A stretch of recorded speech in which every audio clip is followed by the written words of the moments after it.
Nadat mijn hoogbegaafde zoon met schooltrauma was uitgevallen op het basisonderwijs en hierdoor een van de duizenden thuiszitters werd die Nederland rijk is, verslond ik alles wat ik over hoogbegaafdheid kon vinden. Want hoewel hoogbegaafdheid heel veel mooie kanten kent, kunnen onze kinderen het toch soms knap lastig hebben. Uiteindelijk besloten wij als gezin dat wij de kennis en ervaringen die wij hadden opgedaan wilden delen met andere ouders en leerkrachten, zodat de reis voor hen iets makkelijker zou worden. We doen dit via het boek Een Intense Reis, maar ook via deze podcast, waarin deskundigen op het gebied van begaafdheid hun kennis delen, want samen komen we verder. Dit is Een Intense Reis, de podcast, en mijn naam is Marije Hofland.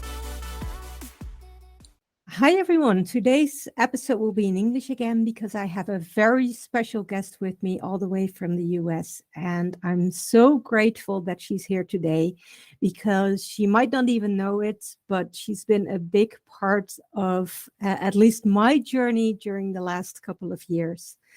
My guest today is Christiane Wells. Chris is a social worker and has a private practice in Colorado, USA.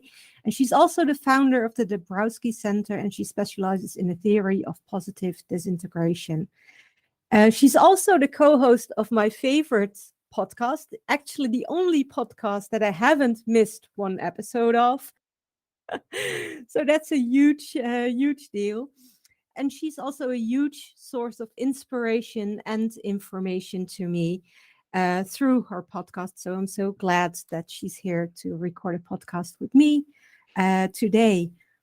Welcome, Chris. I'm so glad that we can have this discussion today about the theory of positive disintegration. Well, thank you so much for having me. I'm honored to be here. And wow, it still blows me away to think that people are even listening to our podcast and getting anything out of it, but that's so nice to hear. Yeah, I love the diversity also in the subjects that you're talking about. It's like it's looking at the theory from all different angles. Well, we're trying. Yeah. Well, you're doing a good job. And for my podcast, I've already recorded one episode about the theory of positive disintegration with actually someone who's been on your podcast as well, Lotte van Lid. But during that time I was recording the podcast was still solely focused on me being a parent of a gifted child. And since then, I found out that the subjects on my podcast, they have evolved basically. And I found out that his journey in a way has also been my journey, if you understand what I mean. And looking back on it, the theory of positive disintegration has not only had a huge impact on his journey as a child and the way where he is now, but it's also made a life-changing impact on my own life. So I think it's really important to be able to spread information about this theory. And I would just love to tell people more about it through my podcast as well, because I think it can be really beneficial to a lot of people, especially in the gifted community, but also a lot of other people. It could be really beneficial to them. And I remember how I first came in touch with the theory of positive disintegration. And it's actually quite a fun story because we were struggling with the intensity of our child. And at that point, I was just desperately trying to get information, basically what was going on and how I could help him thrive. And at one point, I was so desperate that I would just have like the Google search bar in front of me. And I thought, if I just type in everything that I think describes the way he is and the way he experiences the world, maybe that will give me some leads on how I can best be there for him and how he can, how I can help him best basically as a parent. And when I did that, the first result that came up was a website which had information about Dabrowski's theory and overexcitabilities. So because that resonated so much, not only for my son, but also for myself, I didn't stop there, and I started reading his work and the work of people he has worked with. And since then, I feel like my journey just hasn't stopped. It feels like there's a boat there, and I got into the boat, and it's just like there's this almost like a stream, and it doesn't stop flowing, basically. And I can honestly say that after having discovered the theory, I can finally be me. So I know this is always like the first question that you guys ask, like every person that is on your podcast. How did you first get in touch with the theory? So just to honor that tradition, that's going to be my first question to you as well. So how did you first get in touch with Dabrowski's theory? Well, it was sort of tied to my son. It's interesting that that's part of your story because it's part of my story too. Mm-hmm. We had a crisis with our son when he was, I guess he was 7, Yeah. and we pulled him out of school, and that sent me on a path of trying to figure out what had happened in my life. And like at the time, I was a PhD student in psychology and I was working on my dissertation, but I put my dissertation on hold and did an autoethnography. Mm-hmm. And so it was a major research project for me, and I started doing searches for things that were related to me, but also my son, and so I think that it's important to say that like the distinction between autoethnography compared to autobiography is that, it's not just telling the story of yourself and your past. It's like contextualizing Yeah. your life and connecting the personal with the cultural and the social and the political. And so I was trying to understand myself in this broader context of being gifted, but also having an experience of mental illness. Mm-hmm. That's how I saw it anyway at the time. And so I found Dabrowski's theory while I was doing this project, and I was searching the gifted literature and I was trying to find articles and work, and I was using search terms like gifted, ADHD, emotional intensity, Yeah. and I had thought of my emotional intensity as a mental illness. I had been diagnosed with bipolar disorder when I was young, when I was like 19, and I willingly took on that label. So I discovered the theory, and I realized that this was a different way of understanding my life than I had thought of it. And when I first read Michael Piechowski's work, I saw myself very clearly in his words. But he was saying that the things about me that could be explained by overexcitabilities were like blessings, where I had only seen them as problems and negatives. And Absolutely. in like reading his work, he's calling this emotional giftedness. I was like, what? Like I call this mental illness. And so like that's where I was when I found it. I was still seeing myself through the lens of pathology and the DSM and psychiatry. And but I had been writing a journal and documenting my life since I was a teenager. And so I had so much of my own writing, my medical records, so much documentation to explore. That And is so amazing that you still have all of that. Yeah. I know it is. It is Yeah. amazing that I still have it, and it's really like a credit to my mother too, like helping me keep stuff, during younger Mhm. times of my life. But like when I was first getting to I was like learning about the theory, getting to know it better, trying to figure it out. I was like using my own personal data to explore it. And so that's, I guess, kind of in a nutshell, like how I came to it. And then when I did come to it, I became kind of obsessed with it, honestly. And yeah, I mean, that was, I first discovered it in spring 2014. And so, it's been a big part of my life ever since. And it's Yeah. really changed my whole perspective on myself and my son. And yeah, it's been really transformative. I can absolutely relate to that. I remember first discovering his theory, and then I would just, it was like I was obsessed. I was just reading article after article and book after book, and almost like every conversation I would have with people would also involve the theory. And my husband was like, "Oh my God, are you still all right?" Because he was worried a little bit. We'll get to that a little later, but for a time, it was basically all I could talk about. I was like viewing myself and life and everything to like a Dabrowski lens or something. That's Something very like that. relatable. Yeah, It's so relatable. I remember my husband one time, this was like 5 years ago, and we Uh-huh. were at the dinner table, and I was telling him that I had found this article about, the vagus nerve, and it was reminding me of psychomotor overexcitability, and Yeah. he just had his head, like, in his hands because he was like, "Oh my god, can we just have one meal or one conversation where you don't bring up this theory?" And I'm Yeah. like, "Well, no, I don't know if we can." But I did try to take it easy on my family a little bit, and Mm. but it's hard. It's hard to have something, like, be such an important part of your life and not wanna talk about it all the time.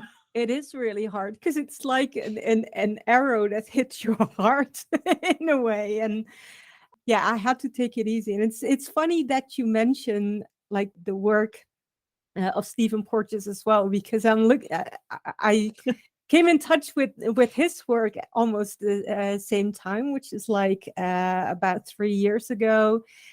And at the current time, I'm very much looking into it again. So I'm all making the connections between his work and Dabrowski's work, and asking about the connections between the way our nervous system works and the things that Dabrowski was seeing. But we might be getting ahead of ourselves because there might be people listening who have never even heard of the theory of positive disintegration. And it's not a really easy theory to just understand. I mean, it might seem quite easy and accessible at first, but I found that whenever I would read one of his books or articles again, it's like there's different layers and you would find out like something new, like every time you would be reading it. So I could be reading it, like especially the second or third time I would be reading it, and I would like ask different questions like all over again. So it was like, yeah, it is like there's layers to the story. But because the theory has played such an important role in my life, and it's given me so much hope in a time that was really, really dark in my life, and it made me, well, like I was saying before, it made me finally become me. And I'm finally living my life based on the things that I value in life. And I'm finally accepting myself and, my position in the world as well, relating to what I think is important. I feel the same way, that the theory let me become who I really Yeah. am, and sometimes I wonder, like, if I had never found it and I had never, dove into it the way that I did, maybe maybe I would still be thinking of myself as mentally ill and have a whole different experience of life right now than I do, and I just am grateful and glad that I found it. Yeah. We were just talking about the polyvagal theory of Stephen Porges and the Dabrowski theory.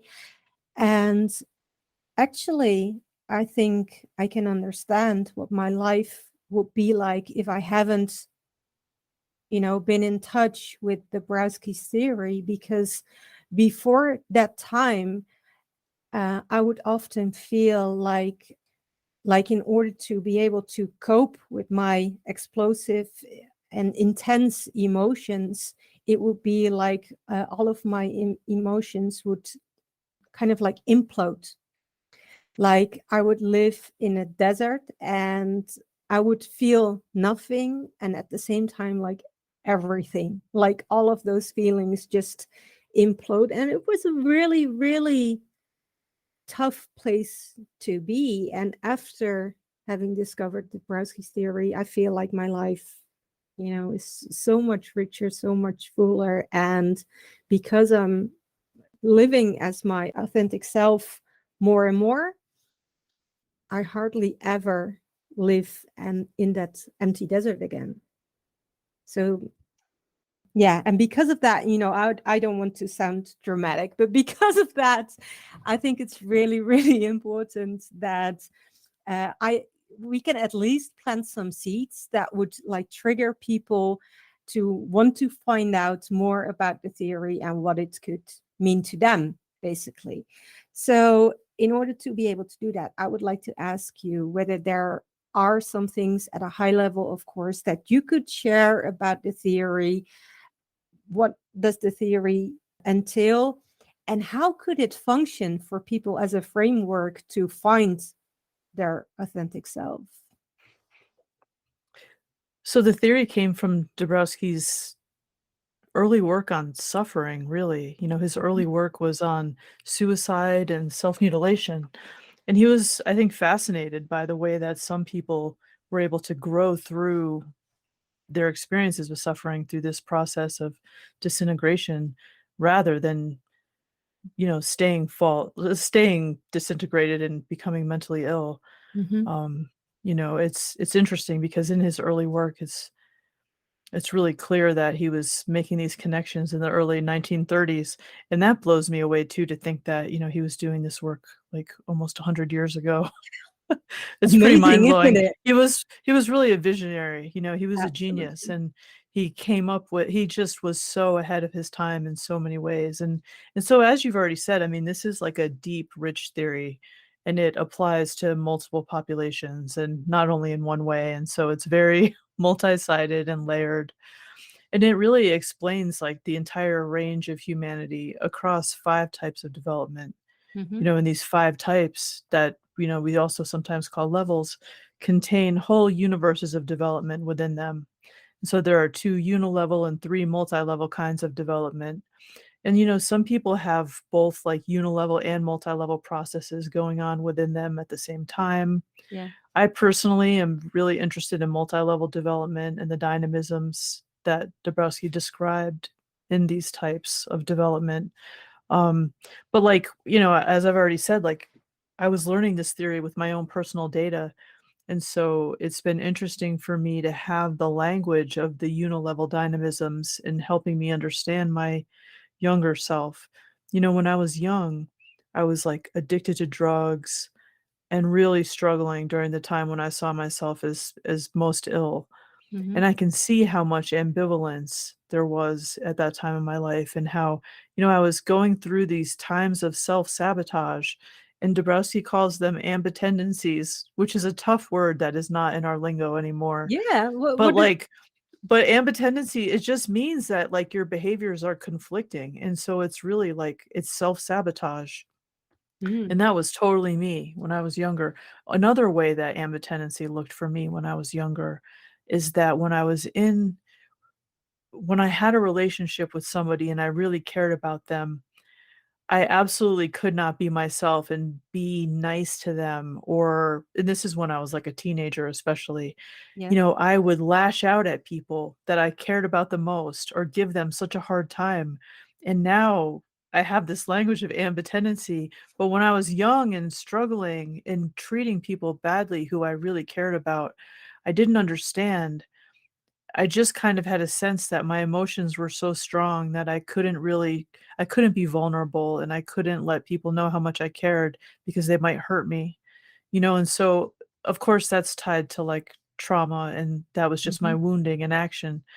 But Dabrowski gives us language to understand some of the most painful and difficult experiences that we go through in a way that's different than anybody else. And it's been really neat to understand this in myself, but also to help clients see these things in their lives, to help people through the podcast, and just to open up this world of positive disintegration for other people, because there's so much to it. And it's an enormous topic to cover in a podcast like this. Yeah. And I know that like you said, you already have an episode that you did with Yeah. Lotta.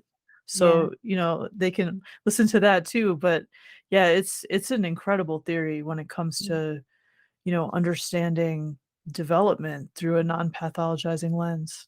Absolutely. And you were talking about the dynamisms. For people who don't know what those are. Right. Yeah. So the dynamisms are like he called them the shapers of development. And Mm-hmm. so, I said that there are these 5 types of development. And so in one type of development, there's no dynamisms. Like Mm-hmm. that's how you can tell that people are at that place. And like, you know, most people, according to Dabrowski, don't experience the dynamisms. And so that's interesting. But they're shapers of development. And in multi-level development, they are like guilt and shame, dissatisfaction with oneself, inferiority toward oneself, disquietude toward oneself. These are all from spontaneous multi-level development. Mm-hmm. And then in there's another type of development called organized or directed multi-level development where you have, it's hard to even say the terms because if you don't know what they mean, like third Yeah. factor or inner psychic transformation or subject object in oneself, these are the labels he gave to these experiences. They don't necessarily, they're not self-evident by the label, but like the third factor, for instance, is a dynamism of conscious choice where this is where you are affirming and accepting the parts of yourself that are more like you, and you are rejecting or like negating the parts of yourself that are not like you. This, and it's not just a sorting out in your mind, but a living of these values Yeah. in your life. Yeah. I always feel it's almost like there's a force behind it that you just have to, it makes sense. There's no other way anymore to live your life. Right. And one of the things that I was also thinking about when I was reading his book is that for me, there's been multiple times in my life when I was dealing with trauma and I was going through periods of disintegration, like really, really dark nights of the soul. One of the most important times was when I was 17 years old and I had been sexually abused by my ex-boyfriend. And that process had been so painful that it started a process of dissociation. I could actually leave my body, like literally, I could just see myself from above, basically. And I started to hurt myself. And at that time, I was trying to deal with it by also helping like other victims of abuse. I created this website and I wrote a book, and I was, having meetings for abuse victims where they could help each other out and pointing people into the right directions for therapy and stuff like that. And I became a guest lecturer at universities and stuff. But still, at that time, it didn't lead to the accelerated growth that I've experienced recently. And I remember I was going through all that, and then I became pregnant with my son, and I'm like, I just want to like leave everything that has something to do with abuse, behind me and move on. And at that time, reading the theory now, it was like I was basically like just going back to the level 1 that we're talking about, because I just wanted peace and quiet and everything. So it didn't lead to positive disintegration. But when I look at what we've been going through in the last couple of years with my son being at home with a school trauma, and me being at home with a parental burnout, losing friends. I'd been diagnosed with cancer and I was fighting that. All of those things might seem smaller from a trauma lens. But this time, it felt different. Like the circumstances were different. The people in my life were different. I had like people in my life I came in touch with the theory, and I had people in my life that I could discuss that with, and they would actually function as accelerators for my personal process as well. So this time it was not just a process of disintegration, but it actually became positive disintegration. I could finally see, this is what the theory is all about. Yes, it was traumatizing, but it helped me grow. It was a positive. I could see what the word positive came from. Why is it that some trauma does lead to a period of disintegration, but doesn't lead to it becoming like positive disintegration, like post-traumatic growth? And for those same people under other circumstances, it could work as positive disintegration, and it could help them accelerate and grow and finally become their authentic self. Well, I think it's such a complicated question, of like, why do some people experience post-traumatic growth from trauma and some people really don't. And there's no easy answer, but I don't look at this in terms of like what's missing in a person in their resilience. I really look at it through a lens of relational resilience. There's another theory that I have studied along with Dabrowski's theory called relational cultural theory. And I really love the idea of relational resilience because people thrive and heal and grow in connection. And so people who lack connection or like a true empathic resonance with another person are more likely to feel like they're suffering. They're more likely to feel like they're isolated. And that kind of suffering is not a foundation for growth, at least in Dabrowski's theory or in relational cultural theory. And so if somebody doesn't find meaning in their suffering, it's harder for them to grow from it. But it's that connection that is so critical, and especially for multi-level growth in Dabrowski's theory, which requires emotional overexcitability. And emotional overexcitability is always connected to relationship feelings and being in connection. And so, to my mind, this is where the difference comes. And what you've described, like even after being abused, you took that experience of being harmed and you tried to help other people. To me, that's like, even though it felt like a difficult time for you, the fact that you were driven to help other people with your experiences, shows me like the responsibility that you felt to help other people who had gone through that, which,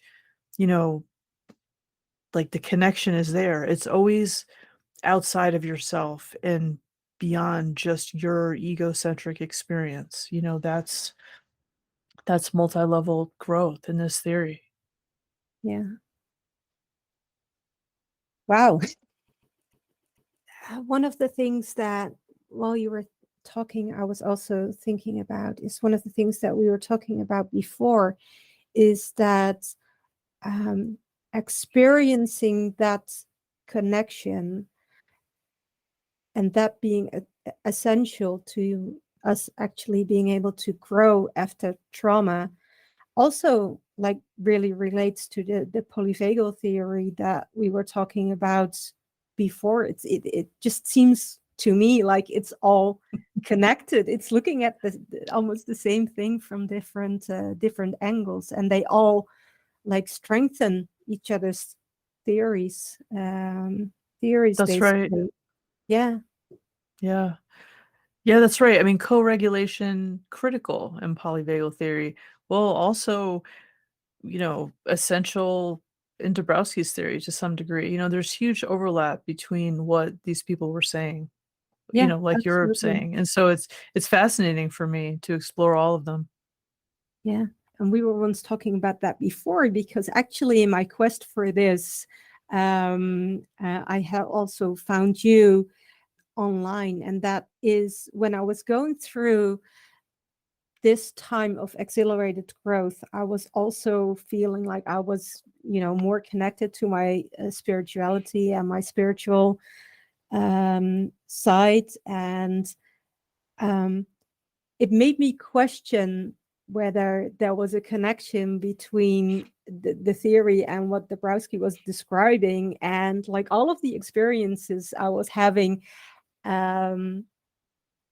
for myself at the same time. And I remember I was posting that first on my own profile and then on other websites, and then I'm like, oh no, at first I was, oh, what are people going to think of me? And they're going to think, and I'm like, no, I mean, this is so important to me, and it's part of the process I'm going through and part of my growth. This is something that I want to investigate for myself, and how this fits in with the theory, because I feel like there's a connection. And I remember posting a question about that, and you responded by sending me 26 pages with references to Dabrowski's work, where he was talking about that spiritual connection and the spiritual growth. And I know that Michael was he has also published a lot of articles where he was talking about those multi-level, deep spiritual experiences that people were having, and I could really relate to that. Still, in the most common articles, you don't read about. To me, it almost felt like the spirituality was like another overexcitability. How do you see, the role of spirituality within Dabrowski's theory? Do you see a connection between the two? I do, for sure. In some ways, I think that Dabrowski wanted to, I don't want to use the word legitimize, but he was trying to show in his theory, a certain developmental path that correlates with the spiritual path. And so, in this theory, he talks about higher values, and the higher values are universal values. And that's what spirituality is all about. Exemplars of multi-level development, the people that Michael has studied, especially, they live these values. This is the advanced development part of the theory. And, for listeners who don't know what I mean by universal values, these can include love, honesty, trust, kindness, patience, courage, beauty, hope, discernment, like all of the values like this, humility. And so there are many traditions across the world, right? Like spiritual traditions that provide like a blueprint of how to live the spiritual life. They can give you like the tools to develop yourself and wake up. It's not the same thing as living a religious life, although certainly there can be overlap there. But I personally look to the exemplars as role models at this point. And this is something that I've learned from Michael and the work that he does. He doesn't only study these lives of exemplars as an academic exercise. He does it because they show him the way. Like he has studied especially like Eleanor Roosevelt, Eddie Hillesum, Peace Pilgrim. And when you read what these three women wrote, in their diaries, in their books, what comes across in their work, the answers for living are like in their words. And that's why I think Michael has done so much work around case studies to show people that like, here's like a guidebook to how to be a better person, how to live your values, higher values. And isn't that that's the connection? Isn't that what it's supposed to be all about as well? I mean, there's no point in reading those case studies and not using them to trying to be, a better person and your better self. Right. I mean, what's right. Well, and to us, it seems so obvious, but unfortunately, that's just not the case. You can, like, I mean, as you said, like, I live in the United States. I mean, we're facing a major crisis in our society Mm-hmm. because of the lack of universal values, in our day-to-day lives, unfortunately. Like, we're not a culture right now where we're doing a good job of taking care of each other, or thinking collectively. There's too much individualism here, and there's too much political divisiveness. There's one thing when Dabrowski was creating his theory that was very much in his mind was fighting a fascism and authoritarianism, coming Yeah. from Poland, through World War II, especially when this theory was on his mind. Well, I mean, we're still, all these years later, still struggling with authoritarianism and fascism right now. I mean, our democracy here in the US is threatened at this very minute by these same forces of darkness and evil. And so, Yeah. all of this is still just as alive now as it was, sadly, in his day. Yeah, absolutely. And it's not only just as alive now. I feel like it's almost like a wave. And at the current time, it seems to be like so much worse than, for example, 10, 15 years ago, when people, at least here in the Netherlands, they could still be there for each other, tolerate each other, even if they wouldn't share the same values or opinions, they could treat each other with some form of respect. And now it just seems like everyone is just basically against each other. And it makes me feel bad in a way as well, because sometimes I feel like the world we live in is not my world anymore, if you understand what I mean. And I'm like, questioning myself as well, because by saying that, I'm placing myself separate from those other people. So, but it does give me a lot of food for thought, because it's horrible that all of those lessons that we learned in the 1940s of the last century, and all of the trauma and horrible things that we went through in the world, and especially also here in Europe, it did, obviously, the majority, it did not teach us anything, because we're just heading in the same direction again,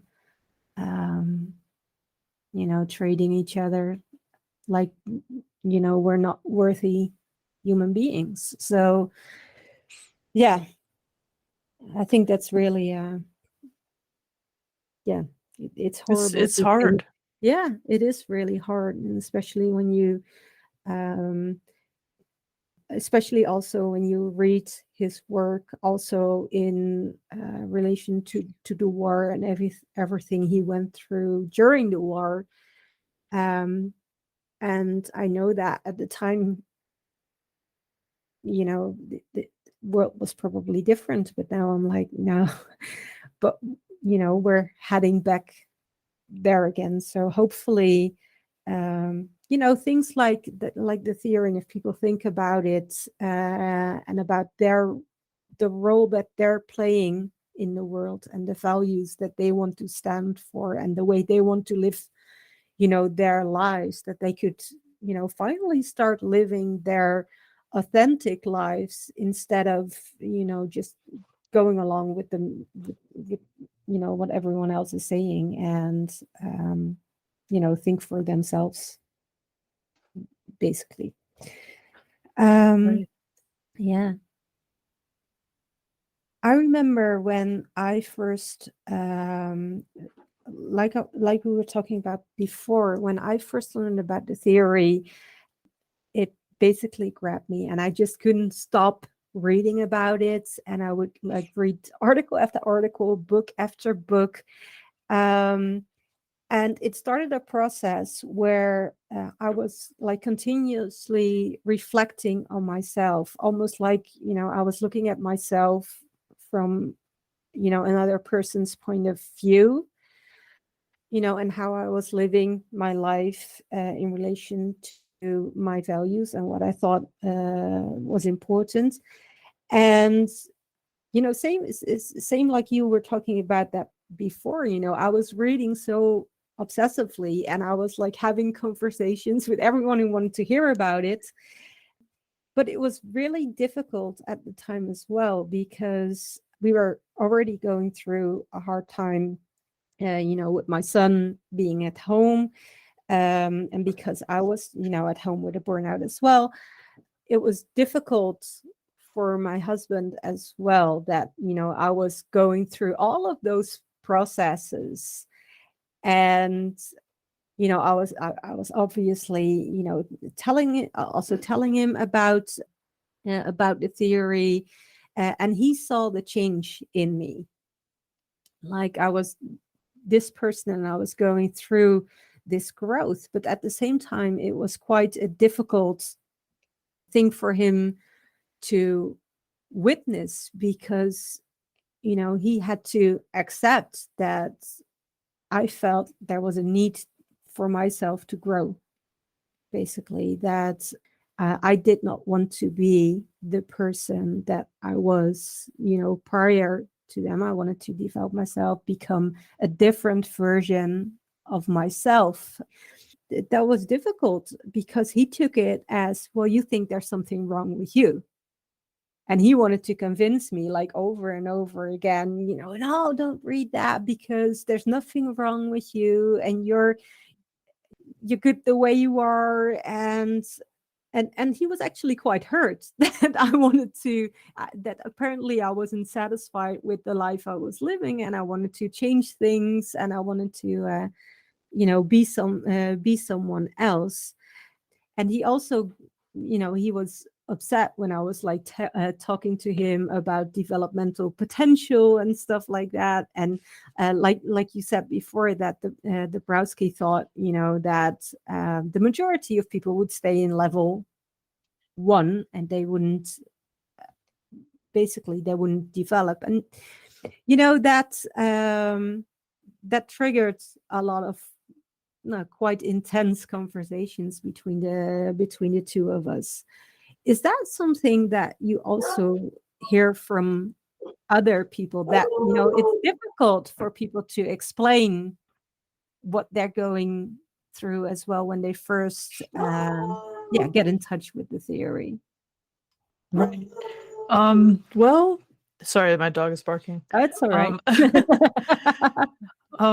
Well, so two things strike me from this. First is like the idea.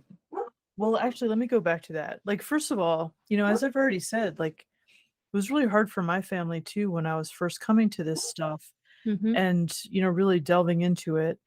And, I think part of it is that growth it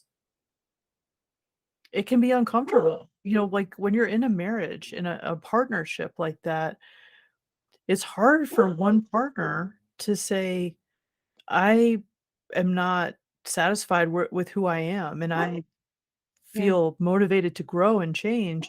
Well, for the other person, that can feel threatening. It might trigger their own wounds, their own like trauma response. It can be a real challenge. I think that for us, it was hard, partly because of that, and partly because I was just so like consumed with the theory, which I hear you describing too, and so that's hard. And so a part of it is, there's always, I think, this balance when you're in a partnership with somebody else, and, you're helping each other grow, hopefully. Like that's the best case scenario. And so I think that in our case, it worked out that, we both go through our periods of developing and growing, and, it's not always easy, but we just are always there for each other. And, you're still married, and so clearly Yes. you were able to work it out too. But I can really, relate with your husband not liking the idea of developmental potential in this theory. And, I have certainly heard a lot of pushback from people about this issue of developmental potential and not everyone having it. And I think honestly, like, I agree that, like, it's not right to say we can't say that someone has no developmental potential. That is old thinking, and Yeah. that's just, I mean, we just may not have seen the signs of realization of that potential yet. It's always possible that a person has more developmental potential or more overexcitabilities than we can observe. We don't always know by looking at somebody what's going on for them, and that's very important to remember. So you'll never hear me talking about the theory for the most part in the way that it has been for a long time, because I find that offensive Yeah. personally, the idea that, and so I think that for me, part of like my challenge in talking about the theory publicly has been that I have a different perspective. I would say that I have a more modern, enlightened perspective than Dabrowski had the benefit of, considering he died in 1980. I mean, think about how much we've learned in terms of, developmental psychology and personality psychology and all psychology in Absolutely. psychiatry since 1980. And so we know so much better now about certain aspects of development. And yet, so much of what he said is still so relevant and still so vital to our understanding of growth and change and development that, I mean, again, he clearly was a visionary. He saw things at such a deep level and, so differently and beautifully compared to so many of his contemporaries that, it's okay to challenge what he said and say, okay, we need to talk about this a little differently. We're not being disrespectful. We're just trying to modernize the theory and update it for our times, which is perfectly reasonable from where I sit. Yeah, absolutely. And that's actually one thing that I love about your podcast as well, is that, in your podcast, you're not afraid to also touch like these subjects, like the things that that other people criticize the theory for, or they think, we've learned, we've moved on, and we've got some new insights now that weren't available at the time.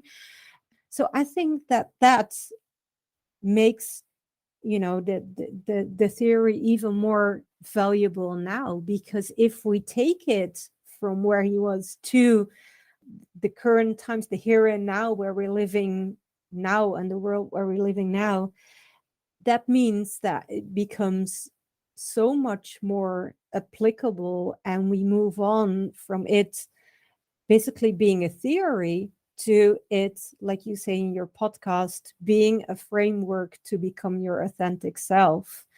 And I think that that's really important, and that's also that also would be so beneficial for a lot of people if they would like look at this as a framework. And a framework, by its nature, you can, apply in the way that it works for you to develop as a person. So yeah, I think that is really important, and I'm really, really grateful that's what you're doing with the podcast as well. And you're helping bringing it alive again, and not just alive, but kicking. So Well, thank yeah. you. I mean, I appreciate that. That's so nice to hear. And that's what we're trying to do. We want the theory to grow and evolve and to help Yeah. people. And, yes, and to provide them these tools for living. Yeah, but that's why I think it's so important to have those conversations about the theory from all kinds of angles, because people can listen to it, and people could like look at it and reflect like from a third person view and see how it applies to them and how they can use parts of it or not, if they don't feel like that part of the story is a part of their story. Do you think that there's any differences between the way that Dabrowski wrote the theory basically as a theory, and the way that you are basically using and presenting it now as a framework? Well, I think that, our motivations are different. He was presenting this as a scientific theory Mm-hmm. because he wanted people to take his work seriously and what he was saying seriously. And, that's part of why he started working with Michael Piechowski, was that he, worked with Michael and this man, Andrew Kovchak, Mm-hmm. to, you know, to show the connections in the theory, to pull the pieces together and let people actually see it as a scientific theory.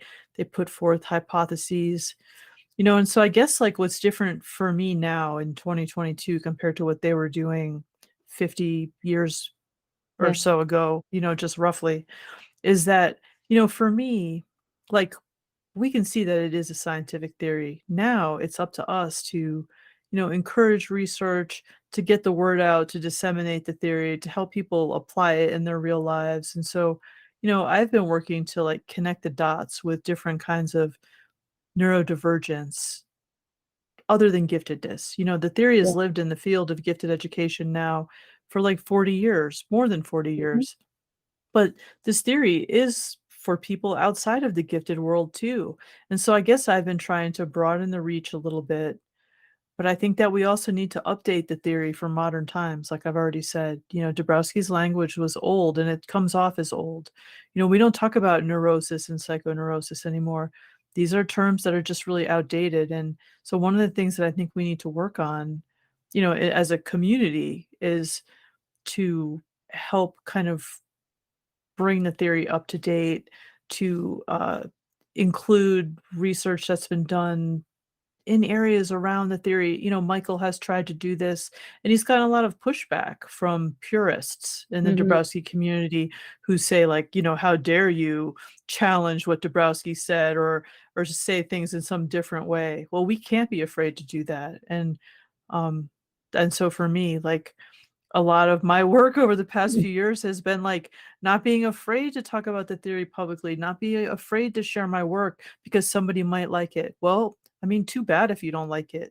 I know that this theory needs to get out there and people get so much from it. It can be so life-changing that, I just overcame my fears by telling myself that it was more important to bring it to people than to be afraid that somebody wasn't going to like what I was saying.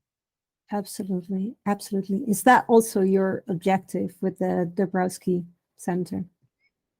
Oh yeah, yeah. So for the Dabrowski Center, that is our main objective, is to get the word out about the theory, to stimulate research, to to provide guidance for people who work with the theory in practice, whether it's clinicians or educators, but also to make information available for parents, for gifted adults, for neurodivergent adults, just to get the word out, but also to do these things that I'm talking about, doing the work of updating. And that'll come from research, really. So, yeah, Yes. there's a lot of work to do. In 2023, I have big projects planned already. One of the things I want to do is to create a database of providers who work with the gifted, work with the theory, Mm-hmm. but also to come up with best practices for doing clinical or coaching work with the theory, especially, or with the gifted more broadly. And that's going to take, a collaborative effort on the part of people around the world who work with the theory and work with gifted individuals. That would be So, amazing. Yeah. yeah, yeah. So that's my plan. That's my plan. Yeah. We could have like a whole other conference just focusing on this alone, basically. That would be Oh, absolutely. yeah, yeah. That would be so amazing. Yeah. I know that we've touched upon a lot of subjects, and I would really, really like to thank you for having this amazing conversation. Is there anything else that you would still like to share with the people listening about the Dabrowski theory that they could, look into as an accelerator for growth and as a framework to become their authentic self? Well, I would just say that if what we're talking about resonates with you, if you're somebody who feels the drive to develop, if you know that you could be a better person, if you have some greater mission in your life that you need to fulfill or want to fulfill or are compelled to fulfill, that you should investigate this theory,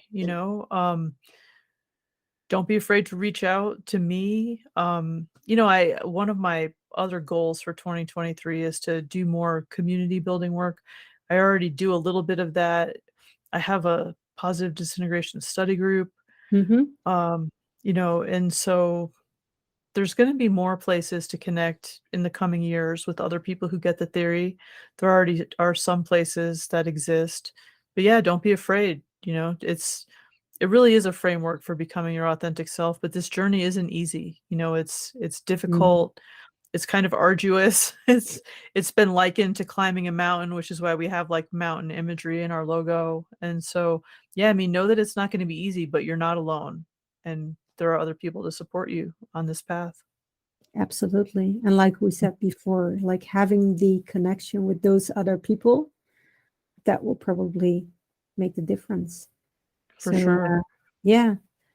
Thank you for, bringing that community together and to make sure that, we can all discover his work and explore this theory together. If people want to know more about the theory and they were intrigued, we planted a seed with this conversation and I want to learn more about it, where would you recommend them going to first find out more? Well, the first place I would recommend, probably since they're listening to this podcast, is to listen to our podcast, because our show notes always have a lot of resources in them. And so on the Dabrowski Center now, there's a link to the podcast, and we've got the first several transcripts up. And so if you're not somebody who wants to listen, you want to read, we're trying to make it more accessible. And there's a lot of links within those show notes and within the transcripts for more materials, whether it's, books from Dabrowski, articles, or Michael's book. There's so much already out there. I've got stuff that I've published at this point. It's all available either, in our show notes or on the Dabrowski Center website at this point. So those are the two places where I would point people to first. Perfect. What we'll do is we'll put the URLs in the show notes as well, so people can visit your website if they want to find out more. And of course, I recommend them listening to your podcast as well, because, we're just going to end with that. It's really valuable. And I thank you for all the work you've done in this field. Oh. So thank you. Oh, well, thank you. I'm so honored to have been here with you today for this conversation. Thank you. Grateful to have you. Dit was weer een aflevering van Een Intense Reis, de podcast. Fijn dat je luisterde. Heb je naar aanleiding van deze aflevering behoefte aan hulp of begeleiding? Via www.eenintensereis.nl help ik je graag verder. Op deze site vind je ook meer informatie over mijn boek Een Intense Reis.